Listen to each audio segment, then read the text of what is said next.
আসসালামু আলাইকুম রহমতুল্লাহ। SL agro ফার্মে সকলকে স্বাগতম। চলে আসলাম একটি নতুন ভিডিও নিয়ে। রমজানের জন্য দীর্ঘদিন ভিডিও দিতে পারিনি, এজন্য আন্তরিকভাবে দুঃখিত। ইনশাল্লাহ এখন থেকে নিয়মিত ভিডিও দেওয়া হবে। আজকে ভিডিওতে আলোচনা করব মেশিনে কিভাবে ডিম বসাতে হয়। আপনারা দেখতে পাচ্ছেন একটি ককশিটের মেশিন। এই মেশিনটি আমি 4200 টাকা দিয়ে কিনেছিলাম। ককশিটের মেশিন চালাতে পারলে এখান থেকে ভালো হ্যাচিং রেট পাওয়া যায়। তো মেশিনে কিভাবে ডিম বসাতে হয় সেটি আলোচনা করি। প্রথমে দেখাই আমার মেশিনে কি কি আছে। দেখেন, একটা আর্দ্রতার মেশিন। আমি এই মেশিনে দুইটা আর্দ্রতার মেশিন রেখেছি, যাতে আমি বুঝতে পারি যে আর্দ্রতা কম বেশি হচ্ছে কিনা। একটা কন্ট্রোলার আছে, এটা W3001। সেই সাথে এটার সাথে একটা অ্যাডাপ্টার আছে, দেখতে পাচ্ছেন। আরও একটি আর্দ্রতা মিটার। দুই পাশে দুইটা আর্দ্রতার মিটার রেখেছি। আমি আর্দ্রতার মিটারগুলো একটা প্রথমে এবং একটা একদম শেষের দিকে রাখি, যাতে বুঝতে পারি যে বাতির সামনে এবং একদম শেষ মাথায় আর্দ্রতাটা কেমন আছে। এই জন্য আমি আর্দ্রতার মিটার দুইটা রেখেছি। দুইটা আর্দ্রতার মিটার রাখলে সবচেয়ে ভালো হয়। দেখেন দেশি মুরগির ডিমগুলো, অনেকগুলো দেশি মুরগির ডিম। এগুলো আমার নিজের প্যারেন্টসের ডিম। এখানে দুইটা কেস আছে, ওই পাশে দুইটা কেস আছে, 4টা, আরও একটা আছে 5টা। 5টা কেসে আপনারা জানেন প্রতি কেসে 30টা করে ডিম থাকে। মোট 150টা ডিম আছে, এছাড়াও দুইটা বলে ডিম আছে। সব মিলে এখানে 250-এর মতো ডিম হবে। তো আমরা ডিমগুলো এখন আস্তে আস্তে মেশিনে দিব। দেখেন, আমি একটা সুতি কাপড় হাতে নিয়েছি, এটা দিয়ে ডিমগুলো মুছে এরপর একটা একটা করে মেশিনে বসিয়ে দিচ্ছি।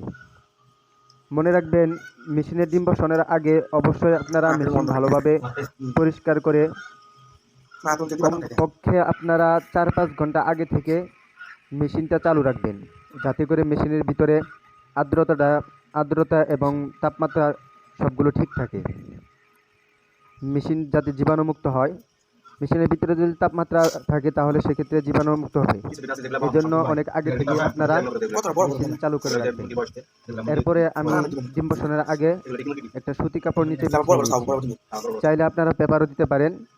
তবে সেক্ষেত্রে বাচ্চা যখন ফুটবে, যদি পেপার থাকে, বাচ্চা প্রতিবন্ধী হওয়ার সম্ভাবনা অনেক বেশি থাকে। কারণ হচ্ছে পেপার অনেক পিচ্ছিল জাতীয় হয়, বাচ্চা ফোটার পরে এখান থেকে দাঁড়াতে পারবে না। সেই সাথে বাচ্চা যখন ফুটে বের হয় তখন বাচ্চার শরীরে কিছু পানি থাকে, এটাও পেপারের সাথে লেগে কাগজগুলো আপনার বাচ্চার শরীরে আটকে যায়। দেখেন, একটা একটা করে আমি ডিম বসিয়ে দিচ্ছি। এই ডিমটাতে সমস্যা আছে, ডিমটা একটু বাঁকা। আপনারা কেন বুঝতে পারছেন কিনা জানি না। এই ডিমটা আমি বসাবো না। দেখেন ডিমটা, এছাড়াও মাইক্রোবাসনার সমস্যা আছে। দেখেন ডিমটা যে বাঁকা, মাইক্রোবাসনা, এই যে কালো কালো দাগ, এগুলো মাইক্রোবাসনার সমস্যার জন্য হয়েছে। এটা আমি বসাবো না।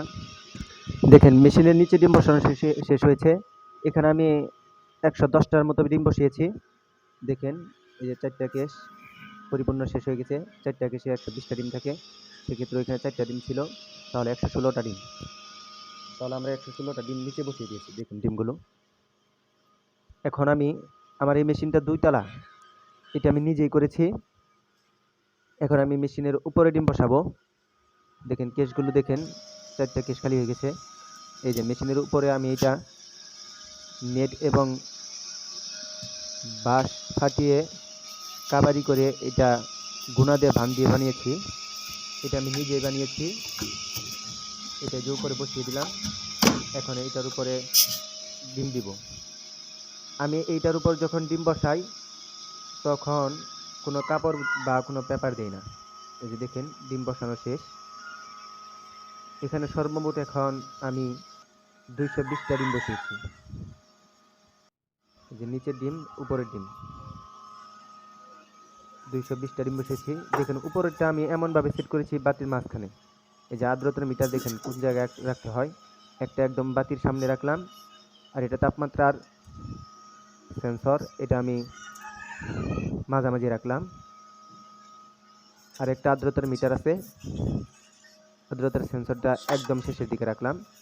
তাহলে শেষে এবং শুরুতে যদি আমি আর্দ্রতা কত আছে এটা বুঝতে পারি, তাহলে মাঝখানে হয়তো 1-2 কম বেশি হতে পারে, এটা খুব একটা সমস্যা হবে না। আজকে এখানেই বিদায় নিচ্ছি। আসসালামু আলাইকুম ওয়া রাহমাতুল্লাহ।